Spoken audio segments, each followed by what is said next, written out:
Welcome to my YouTube channel Madni Talimat. Please subscribe and press the bell icon for more videos. Bismillahirrahmanirrahim. Assalamu alaikum warahmatullah. मुअज़्ज़ज़ सामीन किराम, सवाल है क्या माह मुहर्रम में बीवी के साथ हम बिस्तरी करने से निकाह टूट जाता है? क्या माह मुहर्रम में बीवी के साथ हम बिस्तरी करना गुनाह है? यानी मुहर्रम में मियाँ बीवी का हम बिस्तरी करना जायज़ है या नहीं? शरीयत इसके बारे में क्या कहती है? शरई हुक्म क्या है? प्लीज़ रहनुमाई फरमा दें। तो ये बहुत अच्छा सवाल पूछा गया है क्योंकि माह मुहर्रम अल हराम शुरू हो चुका है।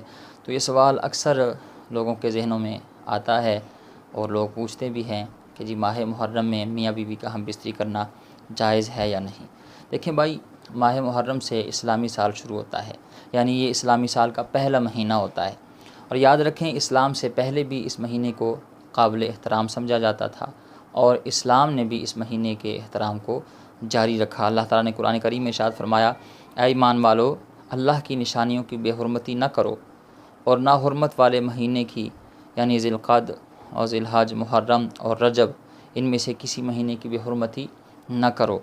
तो पता चला कि माह मुहर्रम इंतहाई काबिल एहतराम महीना है, लेकिन अफसोस के साथ कहना पड़ रहा है कि हम इस महीने का एहतराम नहीं करते। चाहिए तो ये था, अगर हम आम दिनों में 5 नमाज़ें पढ़ते हैं तो हमारी कोशिश होनी चाहिए, लेकिन माह मुहर्रम में हम तहज्जुद की नमाज़ पढ़ते, इशराक की पढ़ते, चाश की नमाज़ पढ़ते और आशूरा का रोज़ा रखते, जिसकी बहुत ज़्यादा फजीलत है। तो इस तरह हम इस महीने को अदब व एहतराम के साथ गुजारते, लेकिन अफसोस हम इस महीने का उस तरह एहतराम नहीं करते जिस तरह एहतराम करने की ज़रूरत है।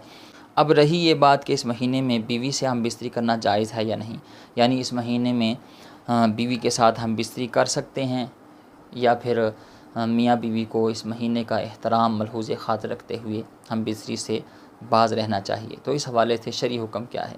तो याद रखें, कुछ मौक़े ऐसे हैं जिसमें इस्लाम ने मियाँ बीवी को हम बिस्तरी करने से मना किया है। हज या उम्रा का जब एहराम बांध लें तो मियाँ बीवी का हम बिस्तर होना जायज़ नहीं, मियाँ बीवी को फिर हम बिस्तरी करना नहीं चाहिए। दूसरे नंबर पर इतिकाफ़ की हालत में, यानी खामंद या फिर बीवी, इन दोनों में से कोई भी अगर कोई इतिकाफ़ पर बैठ जाए तो फिर वो हम बिस्तरी नहीं कर सकते। अगर हम बिस्तरी करेंगे तो इतिकाफ़ टूट जाएगा। तो इसलिए इतिकाफ़ की हालत में मियाँ बीवी का हम बिस्तरी करना जायज़ नहीं।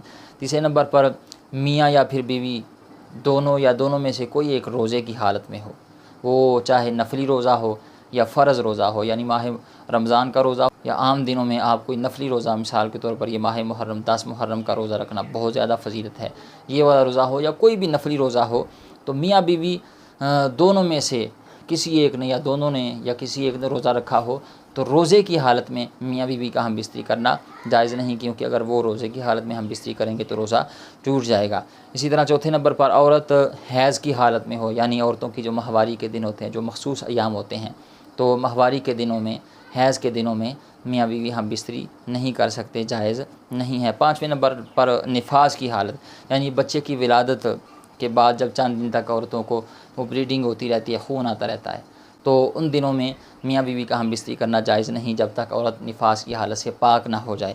तो इन 5 हालतों में शरीयत ने मियाँ बीवी को हम बिस्तरी करने से मना किया है। इनके अलावा जब चाहें, जिस दिन चाहें, जिन अय्याम में चाहें, मियाँ बीवी हम बिस्तरी कर सकते हैं। यानी मुहर्रम के महीने में मियाँ बीवी का हम बिस्तरी करना बिल्कुल जायज़ है, इसमें कोई हरज नहीं, ना ही निकाह टूटता है, ना ही मियाँ बीवी वो हम बिस्तर होने से गुनाहगार होते हैं और ना ही कोई कफ़ारा लाजिम होता है। उम्मीद है आप बात समझ गए होंगे। अल्लाह ताला हमें दीन इस्लाम की सही मानों में समझ बूझ अता फरमाए।